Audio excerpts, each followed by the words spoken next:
काही लोकांना घमंड कोणत्या गोष्टीचं असतं ना हे काही सांगता येत नाही. बघा ना, जन्म दुसऱ्याने दिलं, नाव दुसऱ्याने ठेवलं, शिक्षण दुसऱ्याने दिली, नोकरी दुसऱ्याने दिली, इज्जत देखील दुसरेच देतात. एवढंच नाही तर आयुष्यातली पहिली अंग आणि शेवटची अंग देखील दुसरेच घालतात. मेल्यानंतर संपत्ती देखील दुसरेच वाटून देतात आणि स्मशानभूमीपर्यंत देखील दुसरेच येऊन जातात.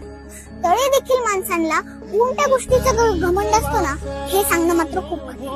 मला सांगा, मेल्यानंतर तुमच्या सोबत कोण येतो सांगा ना? बायको दरवाजापर्यंत, समाज स्मशानभूमीपर्यंत, मुलगा अग्निदानापर्यंत, शेवटी तुमच्या सोबत येतं ना ते फक्त आणि फक्त तुमचं कर्म. त्यामुळे ना कर्म सांगायचं, तुमचा घमंड नाही.